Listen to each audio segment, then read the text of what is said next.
students, yesterday we did till question number 2 of exercise 10.2. Today we will do question number 3.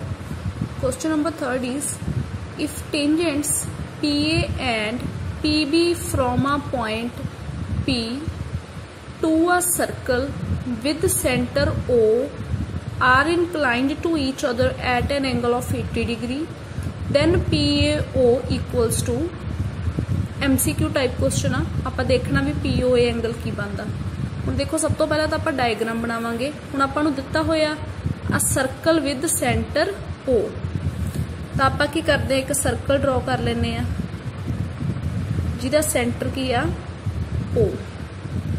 हुण आपां नूं की कहा सी, if tangents PA and PB from a point P, ठीक है, कोई दो टेंजेंट्स आ, एक PA दूसरा AB from a point P।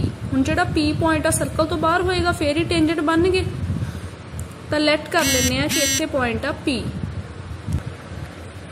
P तो आपां दो पॉइंट ले लेने आ, लेट इत्थे पॉइंट A आ, इत्थे पॉइंट B आ, ठीक है। तो P तो फिर दो टेंजेंट्स बन जाएंगे PA PB to a circle with centre O।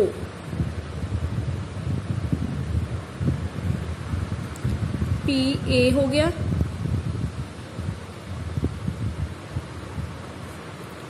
इधरों PB tangent हो गया। देन हुण इहदा सेंटर O, तो आप इहनूं इत्थों मिला दिन्ने आ, ज्वाइन करा दिन्ने आ, ठीक है।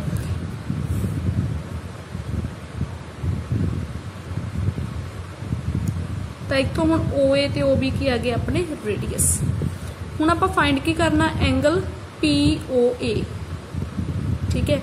एक आपां नूं इह भी क्या होया कि tangents PA and PB from a point P to a circle with centre O are inclined to each other at an angle of 80 degree. मतलब किया कि जिहड़े दो टेंजेंट्स PA ते PB गिवन आ, उन्हां दोनां विच एंगल कितना बनदा है 80 डिग्री, ठीक है। ए वाला एंगल हैगा 80 डिग्री दोनों टेंजेंट्स के विचकार।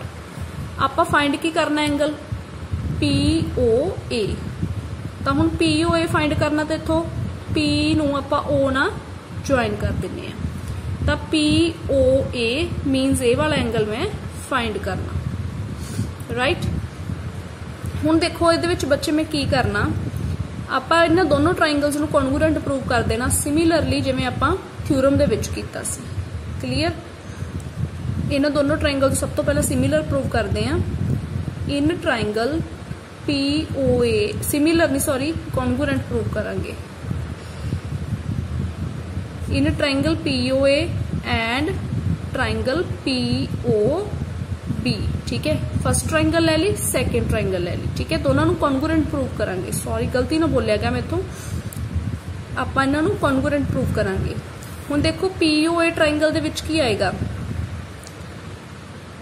एक तां OA इक्वल आ जाएगा OB दे, OA किहदी साइड आ POA दी, ठीक है, ते OB किहदी साइड आ इस ट्राइंगल दी, ठीक है। आपां दोनों ट्राइंगल्स नूं सिमिलर शो कर रहे हैं, तो OA equals to OB।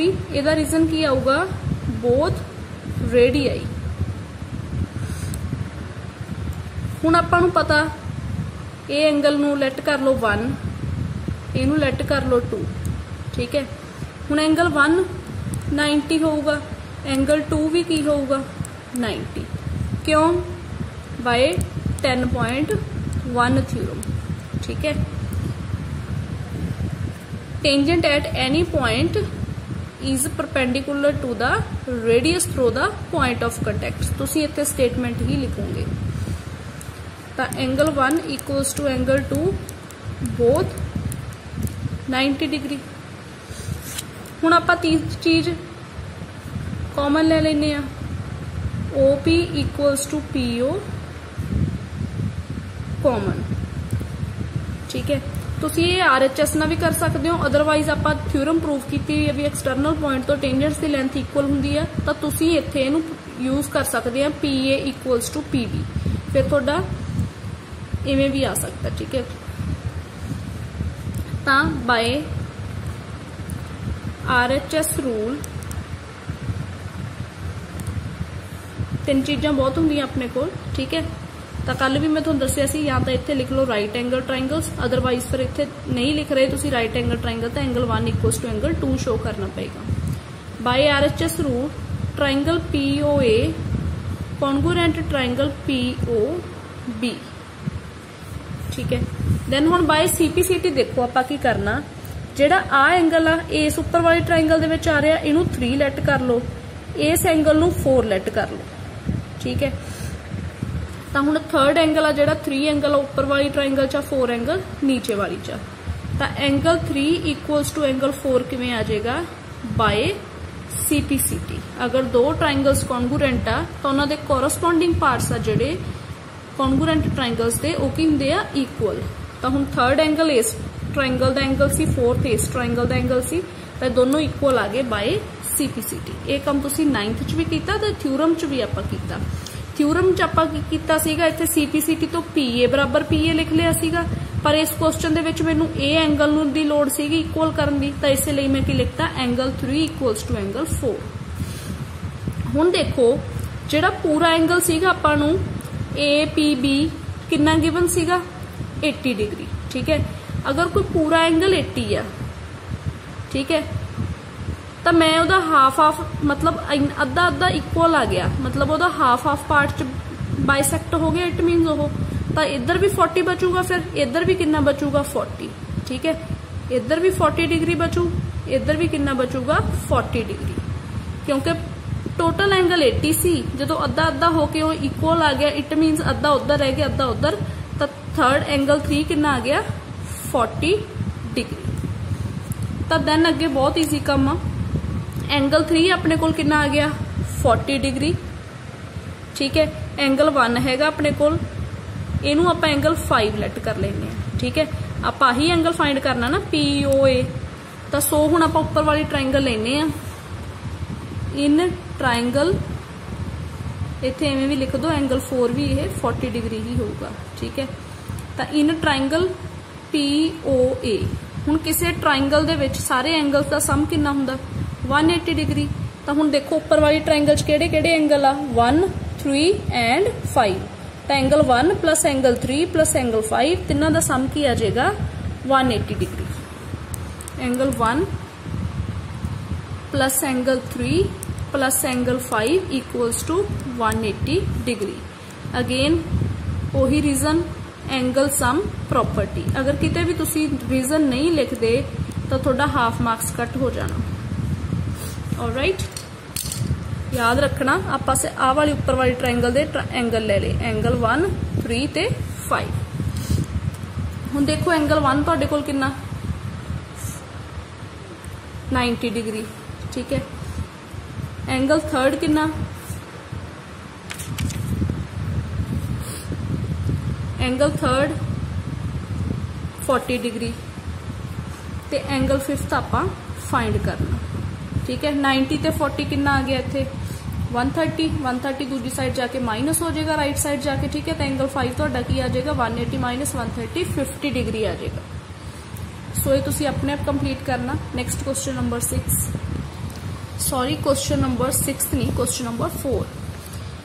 Prove that the tangents drawn at the ends of a diameter of a circle are parallel।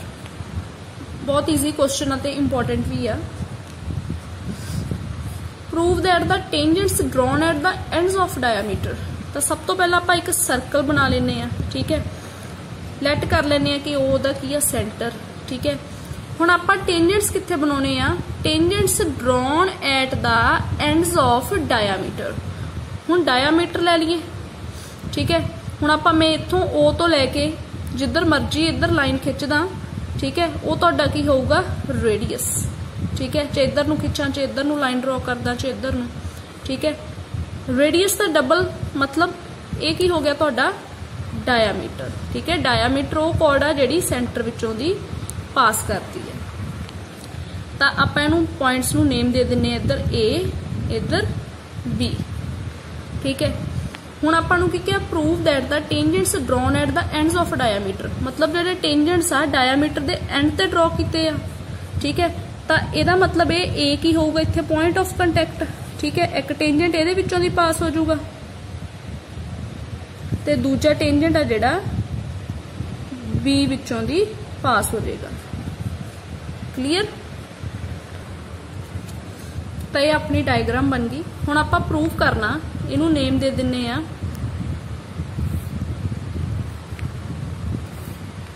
LM, इनू दे दिन्ने आ PQ। ये LM टेंजेंट हो गया, PQ टेंजेंट हो गया, ठीक है। AB इन्हां दा पॉइंट ऑफ कंटैक्ट हो गया।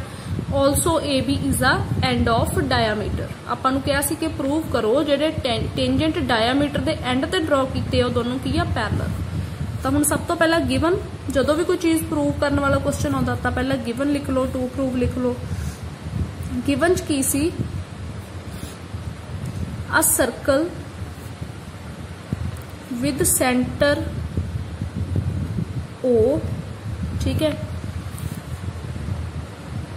टू टेंजेंट्स, कुछ नहीं करना बस जो स्टेटमेंट च लिख देना है, drawn at the ends of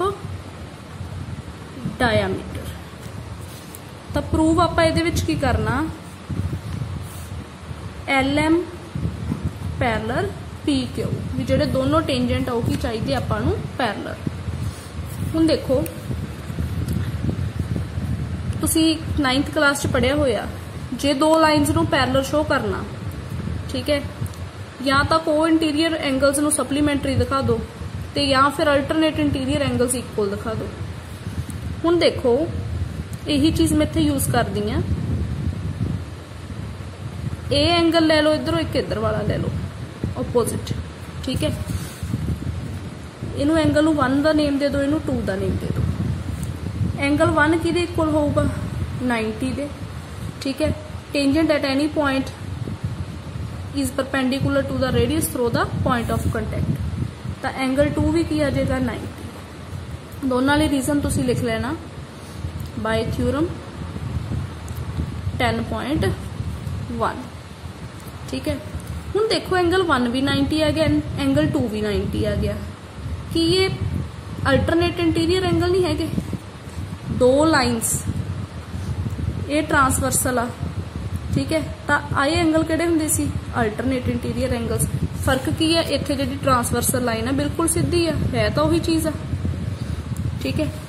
तो angle but angle 1 and angle 2 are alternate interior angles. तो जदों भी तुहाडे अल्टरनेट इंटीरियर एंगल्स सीगे जिहड़े इक्वल हो जांदे सी तां लाइन्स की हुंदियां C parallel. 9th class which तुसी 6th चैप्टर दे विच थ्योरम 6th के 7th दे विच तुसी ये थ्योरम पढ़ी होगी कि जे अल्टरनेट इंटीरियर एंगल्स इक्वल आ तां लाइन्स पैरेलल हुंदियां, जे लाइन्स पैरेलल गिवन आ तां अल्टरनेट इंटीरियर एंगल्स इक्वल हुंदे आ, ठीक है। हुण angle 1 and angle 2 are alternate interior angles, ठीक है। एंगल 1 इक्वल आ एंगल 2 दे, हैंस LM पैरेलल PQ। छोटा जा क्वेश्चन सी, इंपॉर्टेंट भी है बट सी बिल्कुल छोटा। Now next question number 5 is prove that the perpendicular at the point of contact to the tangent to a circle passes through the center. ये वाला question है जिहड़ा बाकी सारे नालों डिफरेंट मैथड ना करना, सो इनू ध्यान ना समझो क्योंकि ये आपां कॉन्ट्राडिक्शन मैथड नाल ही सॉल्व कर सकते हैं। Prove that the perpendicular at the point of contact to the tangent to a circle passes through the center। तो देखो सब तो पहला वही चीज आपां नूं की गिवन आ, आपां एक सर्कल ड्रॉ कर लेने हैं, ठीक है, जिहदा सेंटर की है O। Perpendicular at the point of contact to the tangent, हुण इहदा मतलब आपां नूं टेंजेंट बनाउणा पऊगा फिर ही पॉइंट ऑफ कंटैक्ट आएगा, ठीक है। आप लेट कर लेने, पॉइंट ऑफ कंटैक्ट हो गया, ये टेंजेंट हो गया, ठीक है। पॉइंट ऑफ कंटैक्ट नो P ले लेने, ठीक है। लेट PA लेना, इधर नूं भी ले सकते हैं तुसी, कोई फर्क नहीं। Prove that the perpendicular at the point of contact, क्योंकि मैनू तो लोड सिर्फ इन्नी है भी जिहड़ा कि पॉइंट ऑफ कंटैक्ट ते परपेंडिकुलर बनदा वो हमेशा सेंटर विचों दी ही पास करदा, ये चीज़ मैं प्रूव करनी है। ऑलराइट, तो गिवन दे विच अपने कोल इत्थे सिर्फ यही आएगा a circle with centre O let PA is any tangent at point of contact P। ठीक है, लेना तुसी इधर नूं भी ले लो अगर, तो फिर इधर A कर लो, इधर B कर लो। ठीक है, तो सब तो पहला given a circle with centre O AB is tangent to a circle with point of contact P. Alright, perpendicular at the point of contact to the tangent to a circle passes through the center। आप prove करना भी जेड़ा इहदे ते perpendicular हुंदा ओह centre विचों दी पास करता। ठीक है, सो जिहड़ी चीज प्रूव करनी हो तो मैं नहीं लै रही, टेंजेंट ले लिया, पॉइंट ऑफ कंटैक्ट ले लिया, सर्कल ले लिया विद सेंटर O। प्रूव करना कि जेड़ा परपेंडिकुलर होगा at P that will passes through center. Perpendicular at P will passes through center O।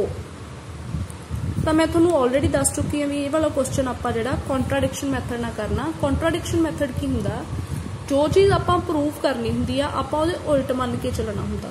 मे भी तुसी 9th च कीता होवे, ठीक है, पर नहीं भी कीता तो ध्यान नाल सुन लो, जो चीज़ तुसी प्रूव करनी है तुसी उहदे उल्ट चीज़ मननी है। हुण जे तुसी प्रूव करना भी परपेंडिकुलर है जिहड़ा at P will passes through the centre O, तो आप इहदे उल्ट की मनांगे, let perpendicular at P is not passing through center O।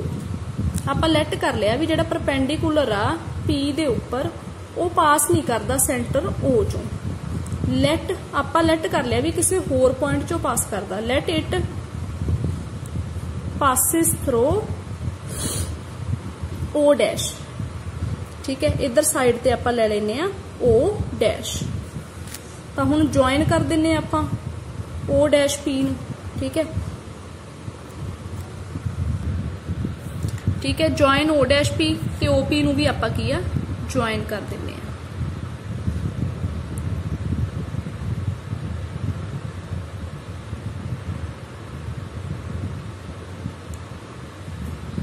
ठीक है, O डैश P नूं भी ज्वाइन करता, OP नूं भी आप ज्वाइन करता। क्लीयर। हुण देखो O डैश P भी की होगा 90, O डैश P भी 90 क्यों आपां नूं गिवन सीगा कि P ते कोई परपेंडिकुलर आ, बस आपां तो इन्ना ही मन्निया भी वो O चों नहीं पास करता, O डैश चों पास करता, पर है तो परपेंडिकुलर ही ना P दे उपर, तो that's why O dash P भी की आ गया 90। याद रखियो आपां नूं गिवन सी भी जेड़ा परपेंडिकुलर आ वो P दे उपर आ। ठीक है, आप बस की कीता प्रूव करने लिए आप उल्ट मान लिया भी वो O चों नहीं पास करता, O डैश चों करता, पर O डैश P भी की होगा 90 डिग्री। हुण देखो OP की हो गया रेडियस, O नूं भी मैं P ना ज्वाइन करता, ते रेडियस तो हमेशा टेंजेंट दे परपेंडिकुलर हुंदा, इट मीनस OP भी 90 होगा। ठीक है, बाय थ्योरम 10.1 ते A 90 क्यों आया गिवन। हुण देखो कि ये पॉसिबल भी आ एंगल भी 90 हो जाए, ए एंगल भी 90 हो जाए। हुण आ कोई एंगल आ ए 90 हो जाए, इधरों एक विचों एंगल 90 हो जाए, आ एंगल आ जेड़ा ये तो इहदे तो छोटा एंगल आ। ठीक है, ये तो पॉसिबल ही नहीं हैगा, विच इज नॉट पॉसिबल। ठीक है, तो इट मीनस जो आप चीज लेट की थी उन्होंने कॉन्ट्राडिक्शन आ गई, which is not possible, so our supposition is wrong. मतलब आप जो चीज सपोज करके चले सी वो अपनी गलत हो गई। एक कॉन्ट्राडिक्शन मैथड इवें हुंदा, जो चीज आप प्रूव करनी होवे ओदे उल्ट कुछ मान लेना आप। ठीक है। दैन एंड ते आके अपने कोल ओही चीज़ रॉन्ग प्रूव हो जाती है, तो आप लिखते हैं which is not possible. So our supposition is wrong. It is possible only, ये कदों पॉसीबल होगा भी आ दोनों एंगल 90 होण जदों ओ ते ओ डैश इक्को पॉइंट होण, ठीक है। आ एंगल 90 आ एंगल 90 ये तो हो नहीं सकता, ये तो उदों पॉसीबल आ भी जदों ये दोनों एक ही लाइनस होण, मतलब इक्को लाइन नूं ही इक्को लाइन च पास करते हो फिर एक ही मतलब 90 हो सकता। It is possible only when O and O dash coincide. Coincide का मतलब होंदा जदों एक दूजे नूं कट करनगे, एक दूजे के उपर दी लंघणगे, ठीक है। हुण ये एंगल 90 ये एंगल 90 पॉसीबल नहीं है, उदों पॉसीबल हो जदों एक ही लाइन होवे, तो प्रूव हो गया फिर, ठीक है। इट मीनस जिहड़ा परपेंडिकुलर हुंदा एट पी ते ओह सेंटर विचों दी ही पास करदा। तो इत्थे लिख दिओ लास्ट ते line, hence perpendicular at P will passes through center O, ठीक है। ध्यान नाल समझ लेना इहनूं।